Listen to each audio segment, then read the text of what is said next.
Hello, I have a little treat for you guys today. I am a big fan of Eric and the I Do Cars channel. Watching his engine teardown videos every Saturday night is a bit of a tradition at my house. I actually offered up this engine to Eric. I sent him an email, see if he wanted it, and he left me on red. I thought that this one was blown up enough that you guys might enjoy watching it anyway. I'm going to be tearing this one down on this Memorial Day. We're going to go see what happened.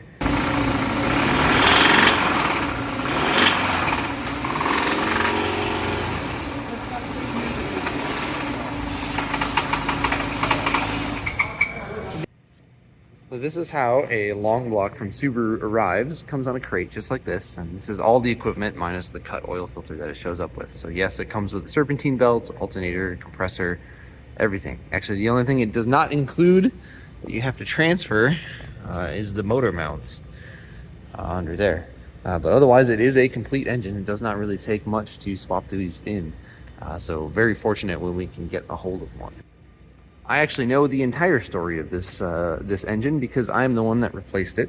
This is out of a 2024 Subaru Forester 2.5 liter with the thermal valve. This engine, when replaced, had 11,000 miles on it. It was an out-of-state customer who was visiting here in the Minneapolis area and had to go get an oil change on their trip. Went to a place that I can't tell you, but maybe puts their label on their oil filters, and that particular store decided to drain the engine oil and kind of forgot the part where you put it back. So the customer drove off and made it about 10 miles down the freeway when it locked up, had it towed here to me. So we are going to be replacing, or we already did replace, the engine with a full long block assembly from Subaru, or most people would call that a crate engine, but that's what Subaru calls them, is a long block. Which means I have this one as scrap. So we are going to take it apart today, all the way down to splitting the block halves, I believe, and we're just going to go see some carnage for what happens when you run an engine with no oil in it. Starting with the direct injected, naturally aspirated engines, there used to be, if we go before then, if we go to the port injected ones, there used to be a bracket here on the air conditioning compressor that would be your front engine hang point.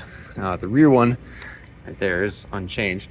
But starting with the direct injection engines, Subaru ditched the hanging point and instead opted for a special tool that you are supposed to insert into this hole right here. However, the threads for that hole are the exact same thread pitch and diameter as you would find on an inner tie rod right there. So to make a special hanger tool, I just cut a steering rack that was getting replaced and punched the ball joint out of the end of it, made it look pretty, and now we have an engine hanging tool so we can get this up onto a stand. We are getting ready to put this up on the engine stand, but I decided to take off some of the rear engine stuff while we have access to it before it goes on the stand. Just want to show you here an early look behind the PCV cover. Not too much going on in here right now, actually. This looks pretty clean. You can see the oil in there is quite dark though. And now we are up on the engine stand. So I want to start with the thing I already took apart once, and that is this sad oil filter. Just because I already cut it open for diagnostics, we should start there. So we'll pull that out. And as you can see, I already cut it, so we can take a look inside. And look at all the sparkles. Every single one is a glitter bath.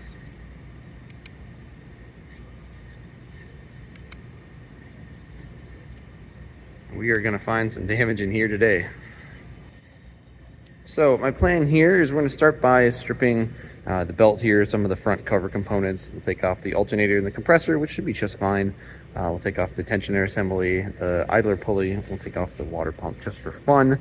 And then after that, we're going to take off the intake manifold. We'll look at the thermal valve, which should be the revised one in 24. We'll take off the coolant crossover pipe.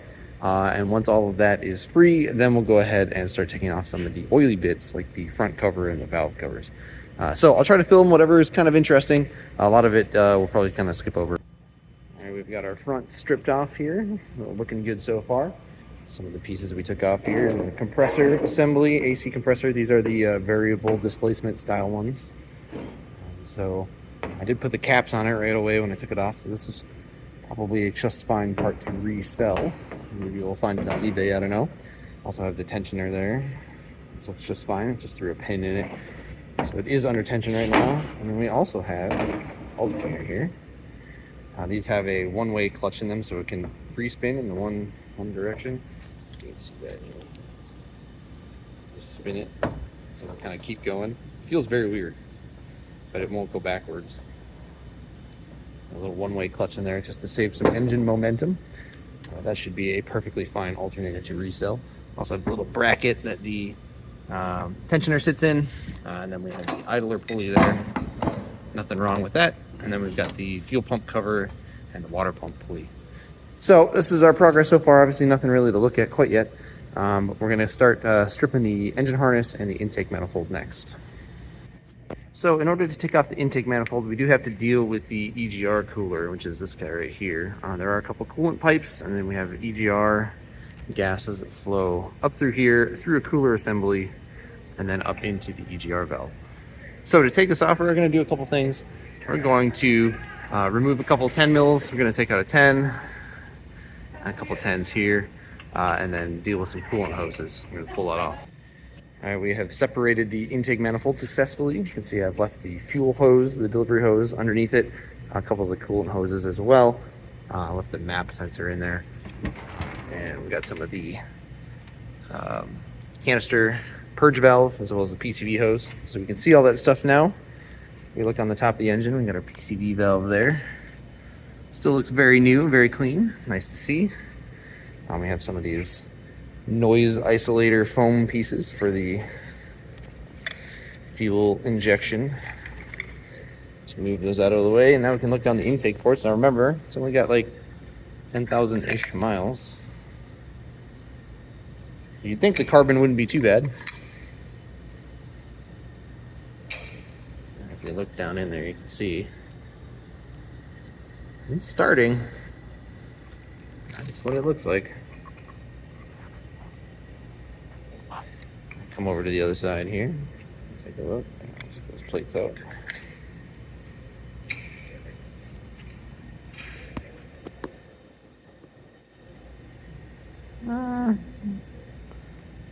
It's definitely dirty. I can't tell if it's metallic debris or not. This one over here looks like it might have some sparkly bits down there in the front. And if we go look underneath the intake manifold, we can go look at the tumble generator valves. That's these guys here.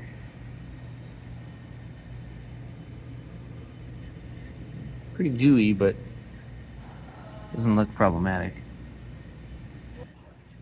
All right, so our next step here is going to be taking off the engine harness. It's still intact, so should be a good part to remove.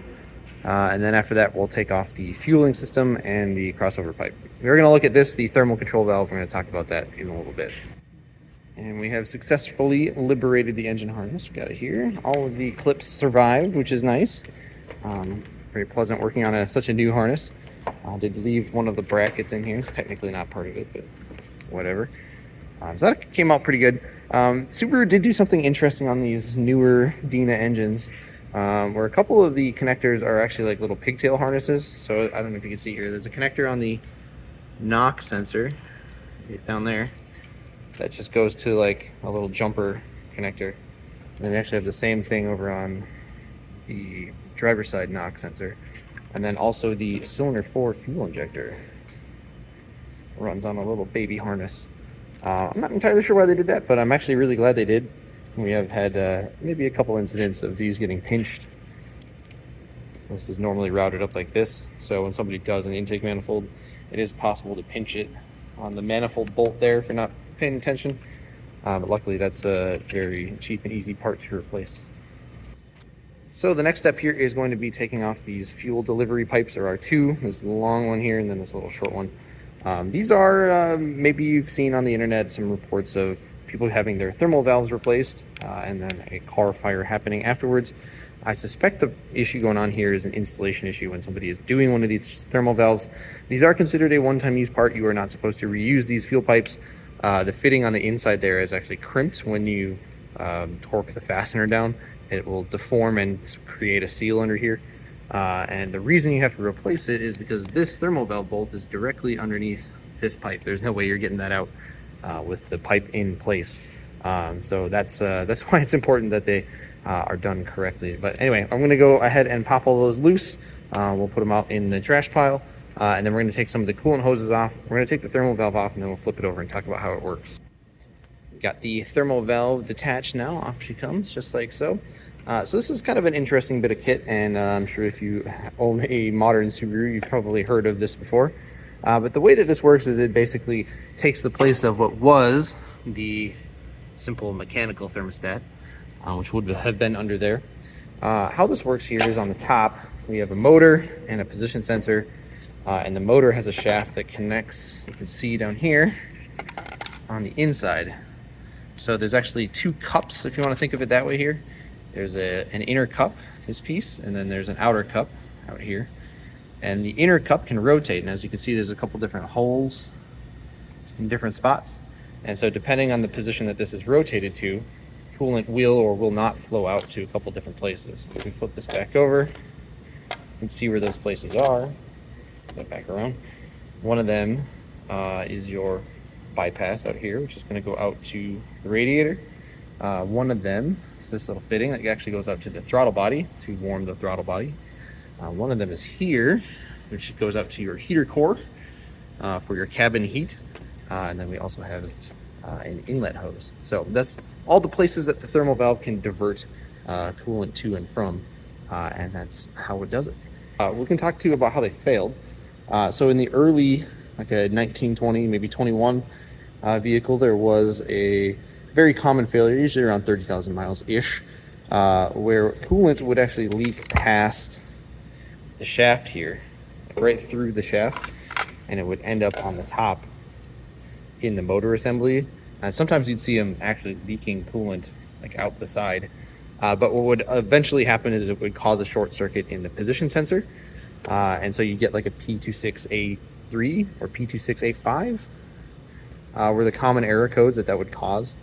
And in really, really bad cases, because the position sensor sits on the 5-volt sensor network, if it was shorted like power to ground for the 5-volt sensor network, it would also pull down everything else on the 5-volt sensor. So you get TGV codes, throttle body, and like no throttle response, a bunch of other things. So it was a pretty bad news.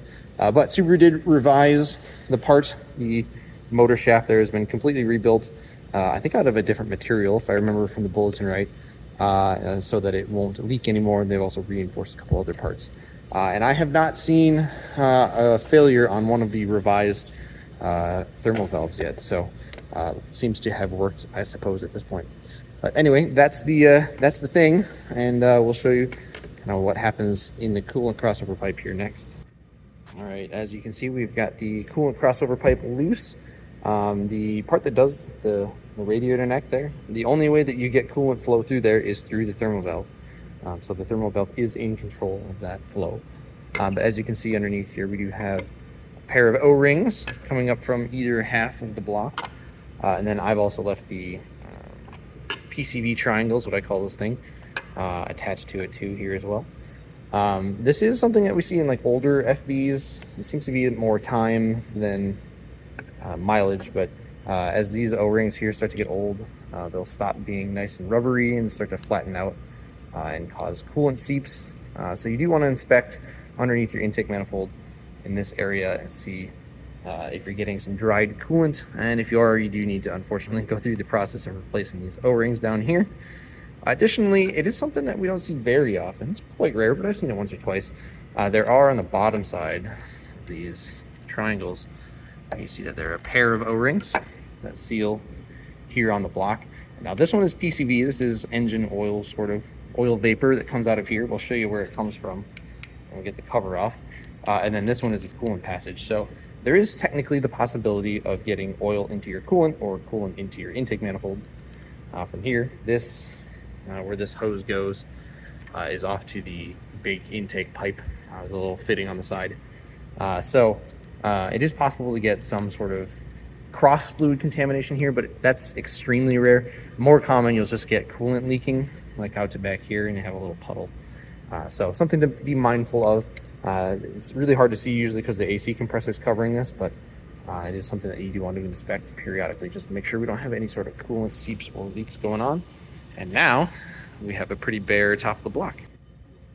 And now that we're down to what most people would conventionally call a long block, we're going to go ahead and start by pulling the coils. I already pulled the bolts out of these two. Obviously, these should still be pretty new.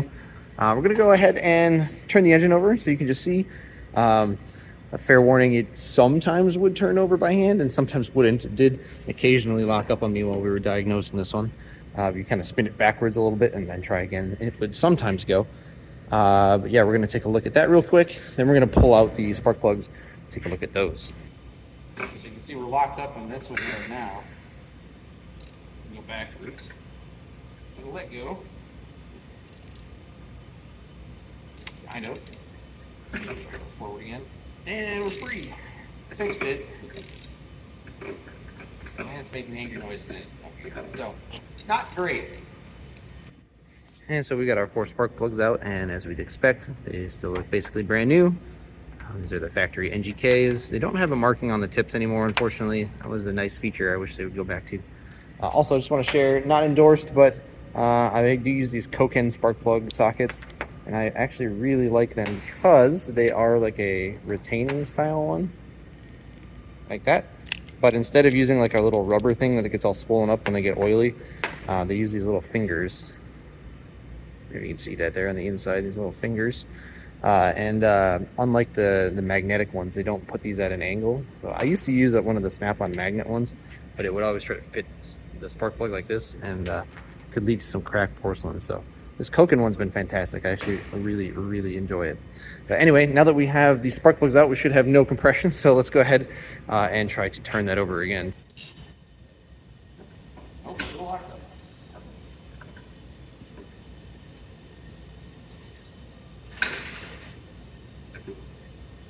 Yeah, it's fixed. All right, it has come time to start dealing with the oily bits. So we have donned some gloves.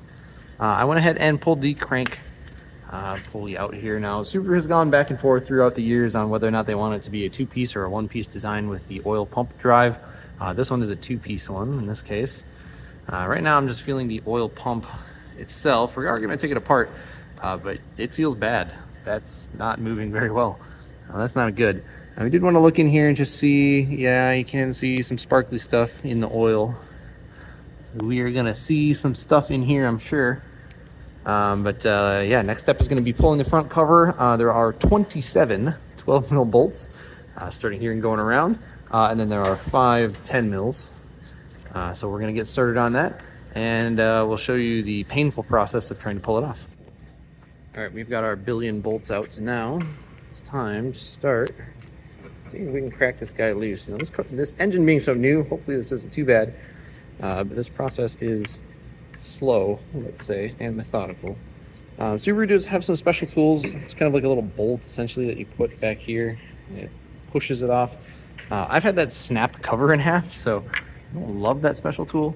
But we're gonna sit here and just work away at it like this until we get it to pop off. There are 2 dowels. There's one up here, one down here, that are gonna try to resist.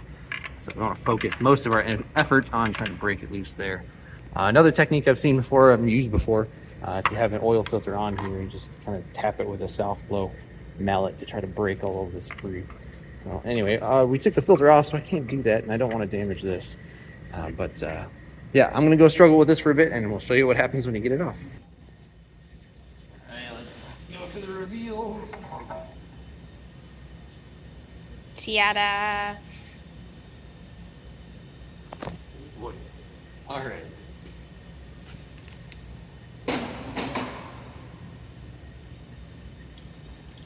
What do we got in here? I see problems. I see more problems. Oh boy.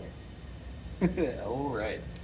You can see the pickup tube is all covered in sparkly bearing material. And then we can also see the oil is pulled up. Doesn't look good. Let's also see in the drain back hole some oil there. Doesn't look good either. Normally when I do an engine tear down, the first thing I'm going to take apart are these valve covers because I like to use them as a part tray for my timing equipment. So I've already got the bolts pulled out here. I'm going to start seeing if we can get this one to separate. It shouldn't be too bad because the car's so new. There we go. These do use... Oh boy. These do use a gasket here that is replaceable, but the gasket is reinforced with silicone over these curves. You can see like that. So this silicone is mostly here to reinforce just the curve shape, just to make extra sure the gasket seals. Pull some of that off. And then there's your tube seals. You can see this one's cracked. That was about to start leaking. That is something that we've been seeing on the new cars. That was about ready. You can see more glittery debris down here on the spacer. Oh boy, it's just junk all over the place. So as we start to pull off the timing components here, like I said, I like to use the valve cover as a place to hold the components I pull off for each side. Helps keep them all separate. We got the timing system all stripped off now, so we can start doing a little bit of inspecting. What we're going to do here is look through all of the stuff we took off, and then we're going to rotate it up on the... it doesn't matter. We'll probably do the passenger side head first, and then do the driver's side, and take it all apart there. So let's start taking a look. I've got the front cover off here, and we actually pulled the screws out of the oil pump. Subaru does not consider the oil pump serviceable separately from the rest of the front cover. So if you need an oil pump, you're getting the whole piece. But I pulled the screws out here just to inspect, just for fun, because there is some stuff to see in here. All right, so we've got definitely some scoring here. You can see on the wheel. You'll see some of it down here where some debris has been run through. There we go. Just wipe that down real quick. See it a little better as that spins around. And if we can pull the drive part out, you can see we do have some debris in here. I was definitely chewing on probably bearings. We're going to find out which ones here in a bit. And if we look at the outer housing, well, you can see there's more stuff in there. So definitely not good, would need replacement. And then if we look on the inner housing, it doesn't look horrible, but there is definitely some scoring. A ring there. And if we look on the other side, it seems to be a little bit worse. Just put it down real quick. You can see all of the scoring right here. A little bit down here. So the way that this works, right, is we have our crank is driving the pump. Let me show you if I can get this back in. And this, so as the crank goes around, it spins in this eccentric kind of way. And over here we have our pickup. It's actually coming from here. This is our pickup from the pan, which is this passageway here. So oil will come in this way and it gets sucked up into here where it's at low pressure. And then as we spin this around, if we watch this chamber, as it spins around, it gets tighter and tighter and gets squished together. So it's high pressure. And that'll dump out under here into this passageway. I'm not going to pull these covers off, mostly because these screws they hurt to try to remove. But anyway, go through this passage here into the oil filter. Then we come back on this side. Some of it is going to go off to the driver's side head, which we'll get to. And then the rest of it's going to come through this way to here, where some of it will leave and go out to the crank bearings in the center of the block. And then the last of it continues on underneath this cover and out to the passenger side head, which I think we're going to go take apart next. We do have a couple other things we can look at here. I've got the timing chains, got the guides out, and I pulled the sprockets out, but I did not pull them apart. I don't know if I really want to, but maybe if we find a whole bunch of stuff in the cam carrier screens, we can think about it. But let's get started on disassembling one of the heads next. In the vertical orientation now, so we're going to be working on the passenger side head first. So the way that we're going to take this apart is we're going to take the cam carrier, or the cam caps, sorry, off. We're going to take those off so we can look at the cam journals.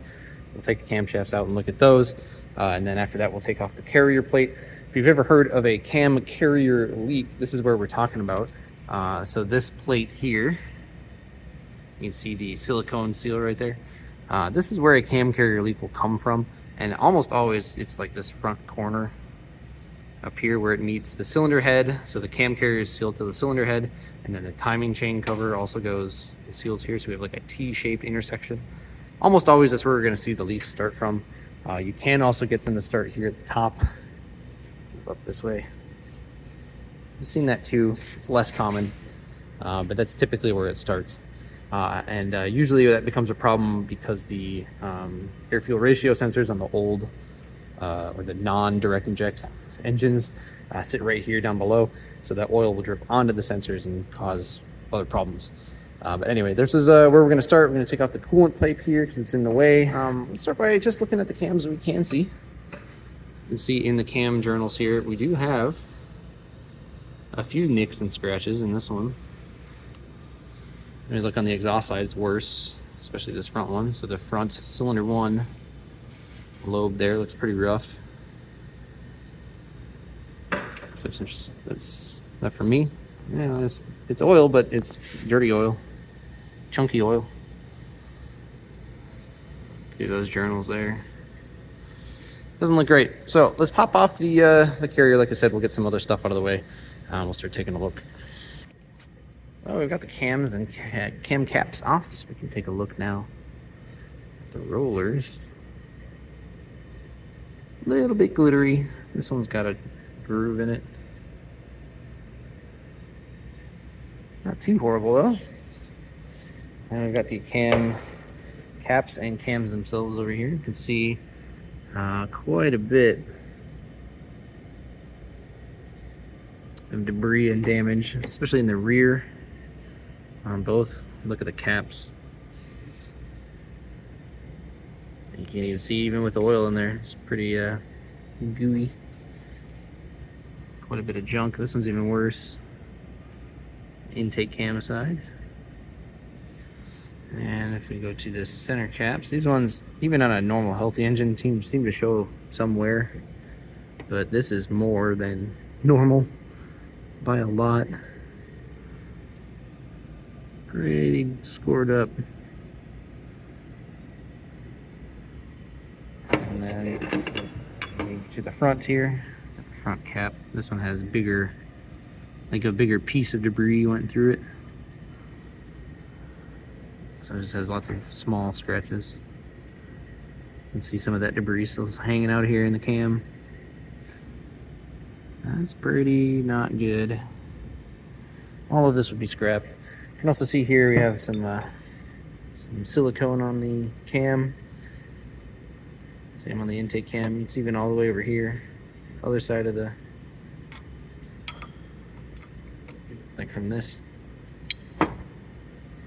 Quite a bit of silicone overflow from the factory here. See it in the exhaust. Pull some of that out. It's gross.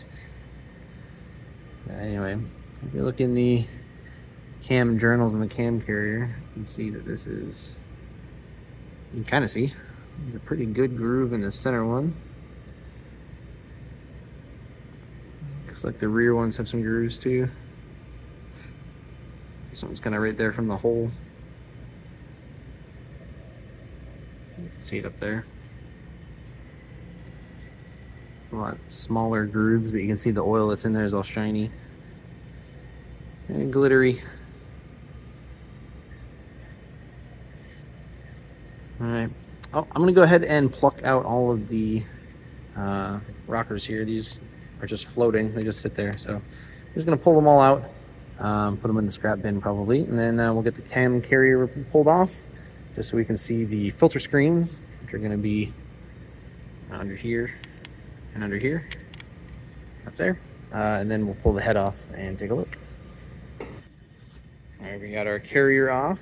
So this is what we wanted to see, is how much debris are in our filter screens. So these filter the oil on their way out to the sprockets and the variable valve timing system.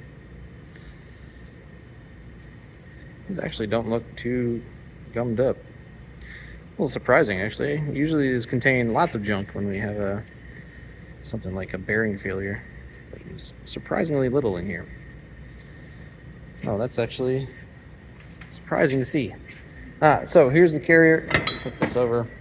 I want to see something that Subaru added with the direct injection engines. They've added these plates to the backside of the carriers. They're there mostly just to occupy space. So they reduce the oil capacity just a little bit. But what they really are there for is when you're going around corners and your oil is trying to slosh to one side or the other. It's there to take up some of that space so it doesn't just accumulate off in the one head when you're going around like a clover leaf or like a long turn. So that's what those are primarily there for. Something new, but easily forgotten when you're assembling an engine. Have run into a couple that have been missing before. So anyway, that's the carrier.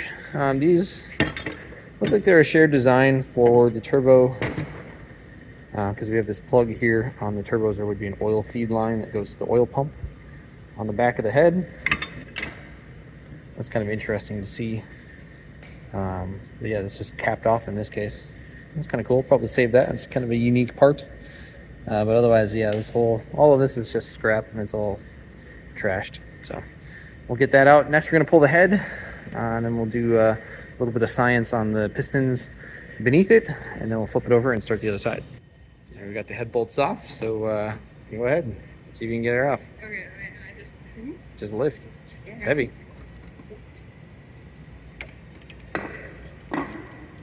Throw it right on the table.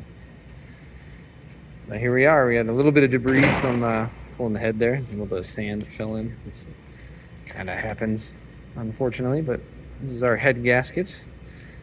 Not the infamous failing EJ head gaskets. These ones are multi-layer steel. I think there are 3 layers, if I recall. Yeah, we have 3 layers in there. So everything looks pretty good here.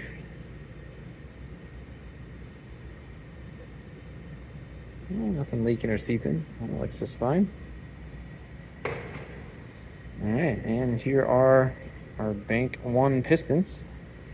This one's currently at the bottom. Let's grab a hammer and do some science.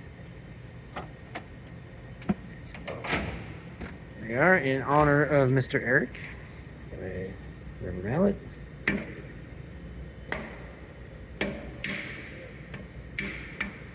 And it just wants to rock. Well, it wasn't very conclusive because we're not at the middle point of the bore, but we'll take a look here. Actually, let's have a gander inside, see how our bores look. Actually, it looks pretty good. There's a little bit of debris in here, but not just like the faintest of lines. Not even scratches. It's like a shadow. Yeah, not too bad. Well, time to go take a look at this head. So, here we are. As you can see, I did leave the fuel rail in here. Pulling those out sometimes can be a bit of a challenge, so I don't need to. I'm not gonna. Take a look on the backside. No signs of piston contacts. That's kind of what I was hoping to find. Maybe it's on the other head. We'll find out. This all looks okay. And one of the nice things about the cam carrier design is, in a case like this, if we were going to rebuild this engine instead of replace it, I'd probably be able to run this through the parts washer and reuse these heads. They'd probably be just fine. The only thing that's moving part in here are the rollers. These guys. So you might have to replace some of those and do a cam adjustment, but yeah, otherwise usually this is all just fine. Maybe pull a couple of the valves out and just make sure that the guides aren't all scored up, but given the amount of debris we're seeing here, it probably would be okay. So I don't think we're gonna take that apart here today, just running on some time constraints, but Yeah, I think it's time to go flip over the engine. Take a look at the other side. So we've got our engine flipped over now. We've got the cam caps off here on the driver's side. We can see here the intake lobe has a the intake cam, sorry, has a 4-lobe driver for the high pressure fuel pump. Take a look at the lifter for that here in a second. But taking a look through the cam on this side, it looks the same or possibly worse. A little bit worse. And this one is stuck. That's not good. You got it jammed. We'll figure that out in a minute. But you can see the same deal over here. We got lots of silicone overflow. Plenty of metallic debris here in the fluid. Very chunky. And so let's go take a look over at the caps. We'll start here in the front. And this one is the intake side. Doesn't look too bad. Exhaust one's a little more beat up. And the center ones, same kind of deal. Definitely damaged. Not hurt. There goes the cam. Not horrendous. And here's our rear cap.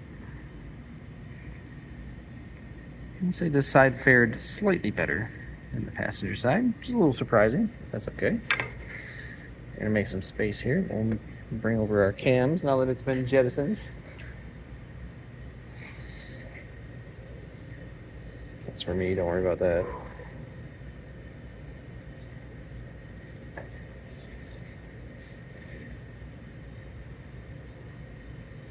I don't see any grooves on the lobes.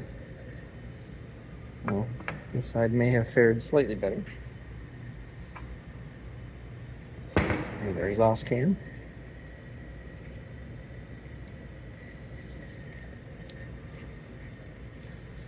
Definitely had debris.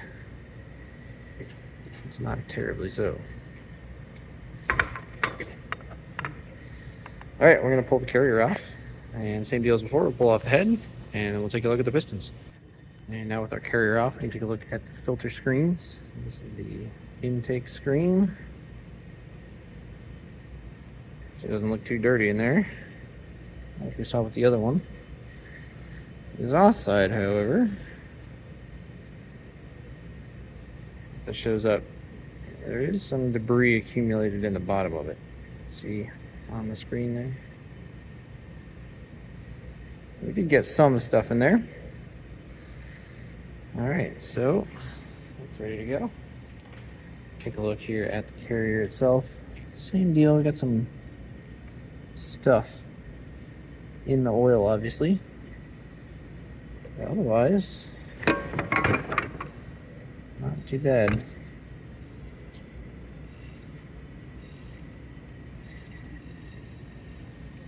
No deep scratches. This one's got one. Say that. One deep scratch.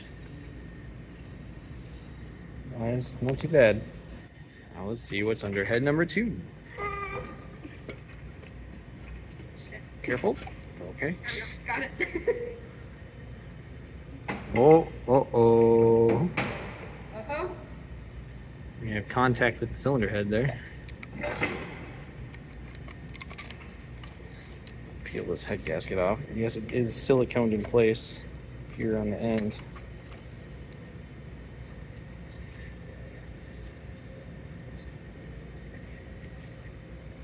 Doesn't look too bad. Let's take a look in here.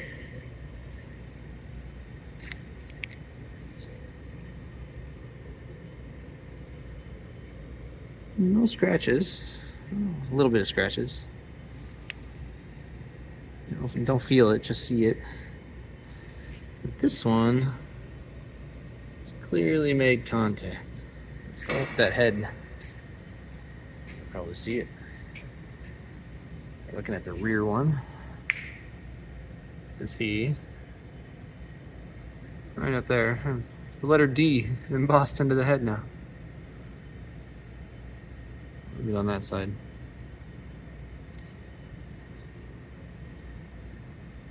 So this is going to tell us, likely we're going to find that the cylinder 4 rod bearing is the one that let go. We'll get to that in a little minute. But time for some science. Let's see. Oh, come on, hit it. No? Oh.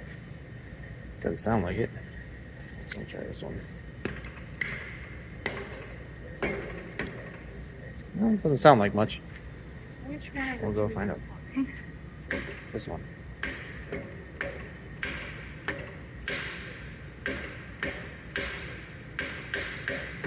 Huh. All right. So at this point, we've rolled the engine upside down. We got the heads off. I did just want to show you, taking the thermostat housing, I suppose is what that technically is, off. And this is what now lives in the thermostat spot.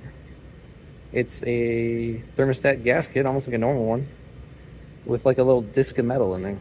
So that's what's in the thermostat housing now. Kind of neat to see. Oops. Anyway, here's what we're gonna do next. We might take off the water pump just for fun. There's nothing wrong with it, but in Eric fashion, we have to find some cutesy way to destroy it. And then we're gonna take off the lower pan. We're gonna see how much debris is in there. I expect it to be a lot. And then we're gonna take off the pickup tube and upper oil pan. Probably look at the pickup tube if we can get it apart. Then after that, we'll see about splitting the block. And we've got our lower pan off, and you can see all the bearing. It's all in here, all over the place. It's in chunks. In the oil level switch, it's full of it up there. There's a really big chunk right here. Some bearing foil. Brought to you by Reynolds. See all sorts of it in the little pockets. Yeah. Yikes. All right. Here is our water pump reveal. We didn't expect to find anything wrong because there isn't anything wrong. This is in great condition. Got that apart. Looks just fine. You don't need to remove this to remove the upper pan, but we decided we would here today just for fun. Have to very gently set this among the pile of savable parts. But this, I wanted to show you real quick. It's our oil level sensor. So there, in the inside of that cage, there's a little part that floats. And with all of the bearing goo, it's all jammed up in there. There we go, I got to kick loose. But yeah, it was stuck in the full position, which is up, which would be why this customer never got to experience the low oil light. He must have pretty much immediately got stuck in the up position. So, shame, but that's how it happened. And here we are. We are now down to a short block officially. This is what a short block would be. It's a block assembly with the crank and the piston still in it. Just trying to play with these, see which ones are bad. It's this one. It's actually just locked up. It's so tight.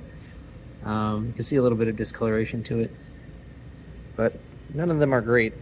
So I did want to show you the top of the upper oil pan where we have a debris field, I think is the best way to call this. We got all sorts of bearing material. We got some big chunks, some little chunks, some dusty chunks. But this whole thing is trash. It's bad. It's so bad. I did also pull out the pickup tube just so we could have a look, just for fun. This is for all the BRZ guys worried about silicone in your pickup tube. This is what you should actually be worried about when it looks like this. I don't know if we can knock some of that out just for fun. Oh, there we go. There's a... Oh, that's some RTV actually.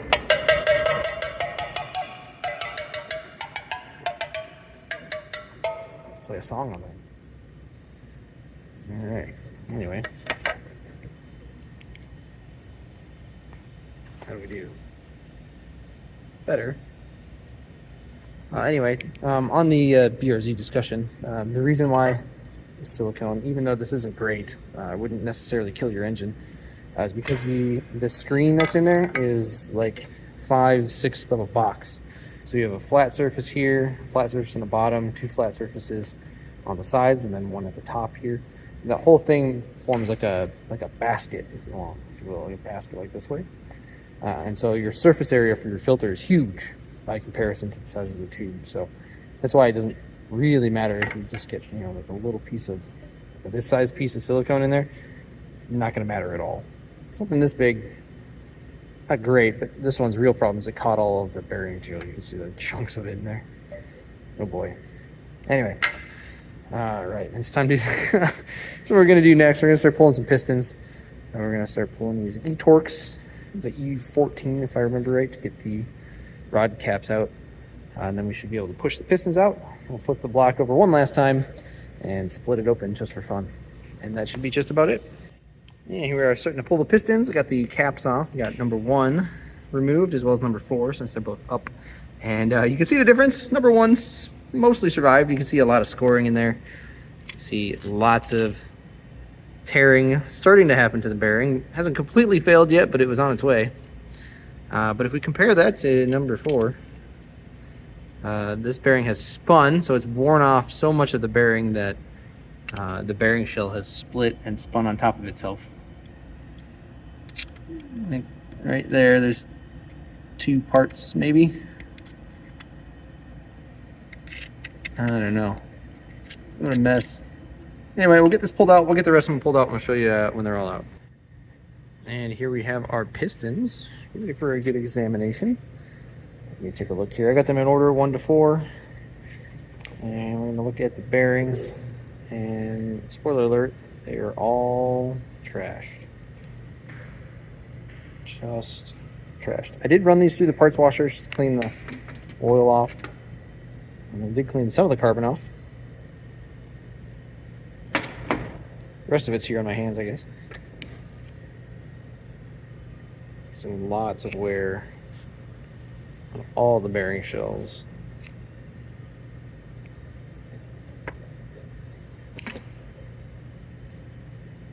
Very nice. Number 3, this shell's trying to pop out. Stay. Even more wear. They do seem to get worse the further back we go, which makes sense the way the oiling system works.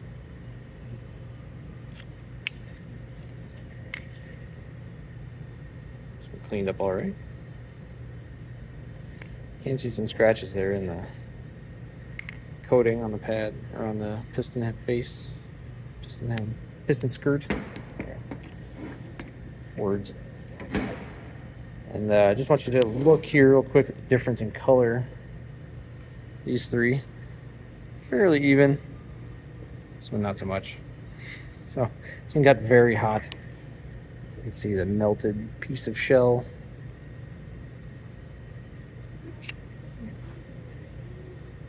Obviously the bearing, what is left of the bearing shell is still stuck to the crank, so I'm going to try to get there next. You can see the obvious contact with the head there.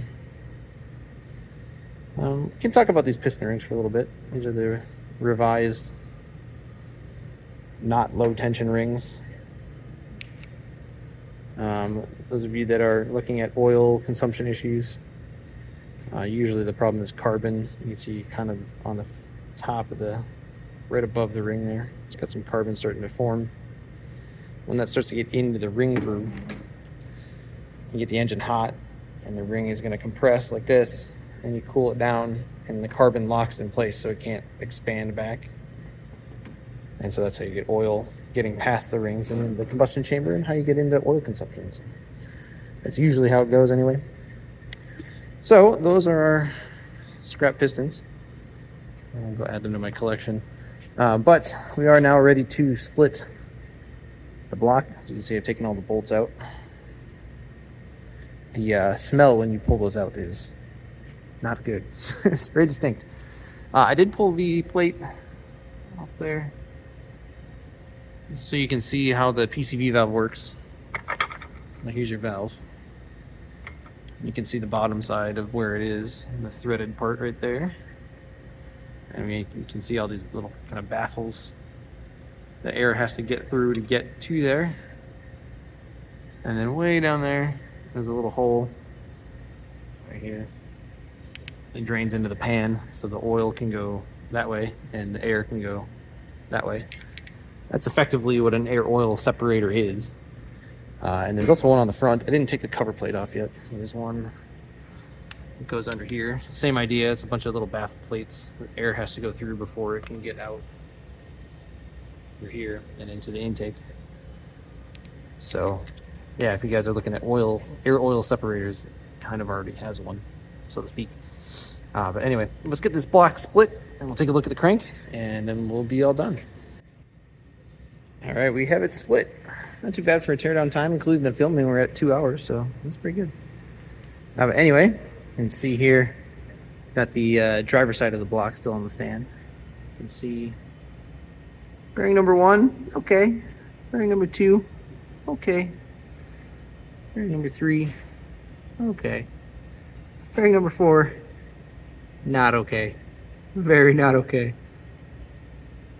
And bearing number 5 is also the thrust bearing. You can see the thrust half has a little bit of wear on it, but the actual bearing surface itself, it's okay. We'll go over here to the other block half. Same deal. Number 1, pretty good. Number 2, pretty good. Number 3, debris. Number 4, problems. Lots of problems. This one was actually stuck to the crank.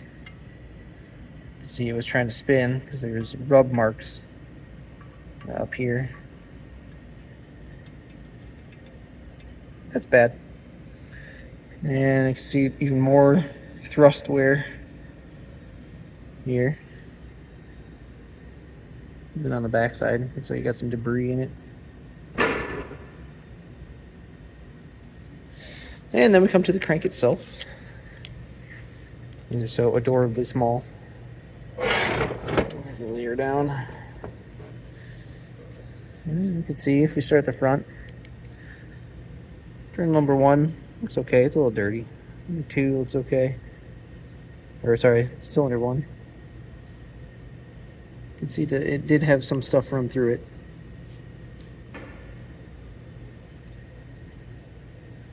You don't feel it with your fingernail though.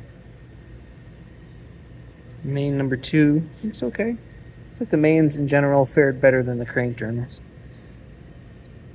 Same here on crank journal number 2. Yeah, you can feel that one. And that one. Main number 3 has some staining.